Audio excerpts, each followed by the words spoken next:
எப்போதுமே ஒரு தேர்வு முடிவு அப்படின்னா நிச்சயமா அது வந்து ஒரு சிலருக்கு சாதகமாகவும் பலருக்கு பாதகமாகவும் இருக்கும். ஏன்னா வேலை வாய்ப்புங்கிறது இந்த காலகட்டத்துல மிக மிக குறைவாக இருக்கு. உண்மைதானே? 100 பேர் எழுதுனாங்கன்னா அதுல 2 பேருக்கு தான் வேலை கிடைக்குது. 98 பேருக்கு வந்து வேலை அப்படிங்கிறது ஒரு எட்டாக்கனியாக இருக்கு. இப்படி இருக்கக்கூடிய காலகட்டத்துல நம்ம என்ன சார் பண்ணணும்? நம்ம எப்படி சார் ப்ரிப்பேர் பண்ணணும்? நமக்கு எது வரும் எது வராது அப்படிங்கறத நம்ம சீக்கிரமே டிசைட் பண்ணணும். லைஃப்ல ரொம்ப முக்கியமே எதிரதா காக்கும் அறிவினாருக்கு இல்லை அதிர வருவது ஒரு நோய் அப்படிங்கிறாரு வள்ளுவர். நம்ம லைஃப்ல என்ன நடக்க போகுதுங்கிறது யாருக்கு ப்ரிடிக்ட் பண்ண தெரியுதோ அவங்க மட்டும்தான் நடுங்கும்படியான துன்பங்களில் இருந்து தன்னை காப்பாத்திக்க முடியுது. ப்ரிடிக்ட் பண்ண தெரியல அப்படின்னு சொன்னா நிச்சயமா நம்ம லைஃப் வந்து மிகப்பெரிய ஒரு கேள்விக்குறிக்கு வந்துருது. அதாவது எப்படி சொல்றதுன்னா, தீதும் நன்றும் பிறர் தர வாரான்னு புறநானூறுல ஒரு அற்புதமான வரி நீங்க கேள்விப்பட்டிருப்பீங்க.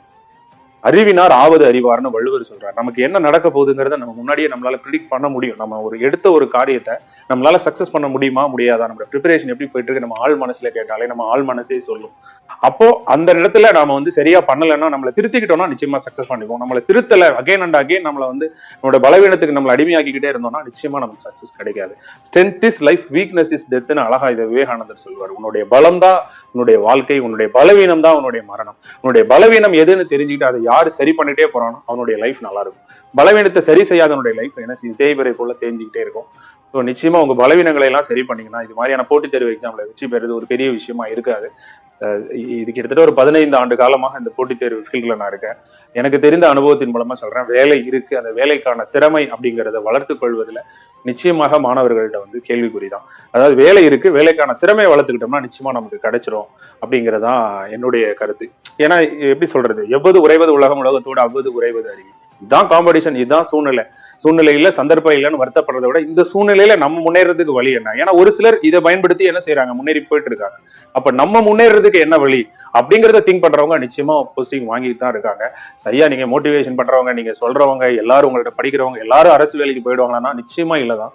ஆனா வேலைக்கு போன ஒருத்தர் கூட மோட்டிவேட் ஆகாம, தன்னம்பிக்கைன்னு ஒண்ணு இல்லாம, புத்தகத்தை திருப்பாம, ஊக்கம் இல்லாம, பயிற்சி செய்யாம, முயற்சி எடுக்காம நிச்சயமா அரசு வேலைக்கு போகல.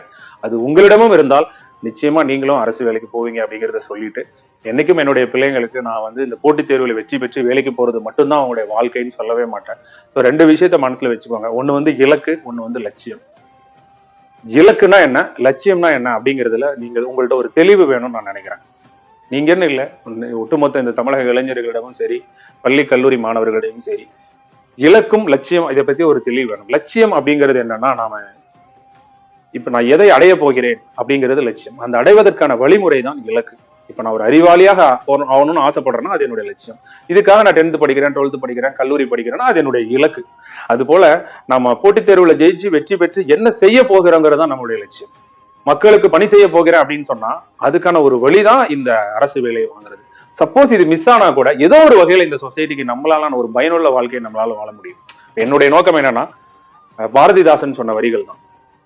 என்ன வரிகள் அப்படின்னா, என ஈன்ற தந்தைக்கும் தாய்க்கும் மக்கள் இனமென்றும் தமிழ்நாடு தனக்கும் என்னால் திணையளவு நன்மை கிடைக்கும் எனில் செத்தொழியும் நாள் எனக்கு திருநாளேன்னு பாரதிதாசன் சொன்னது போல என்னால இந்த தமிழ் சமுதாயத்துக்கு ஏதாவது நல்லது நடக்கணும், அவ்வளவுதான்.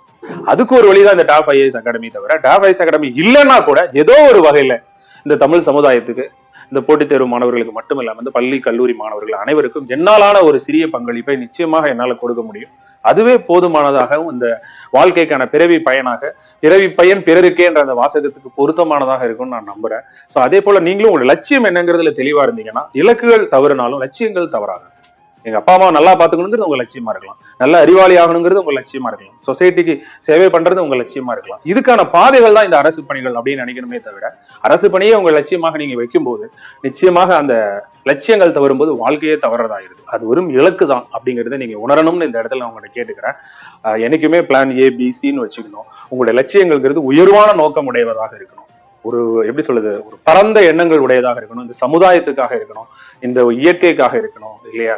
வரக்கூடிய எதிர்காலத்துல வந்து உங்களை மட்டுமல்ல உங்க தலைமுறையே வளப்படுத்தக்கூடியதான விஷயங்களை நீங்க முதல் லட்சியமாக சூஸ் பண்ணுங்க அப்படிங்கறத உங்க இடத்துல இந்த இடத்துல எல்லாத்தையும் கேட்டுக்கிறேன். சோ இந்த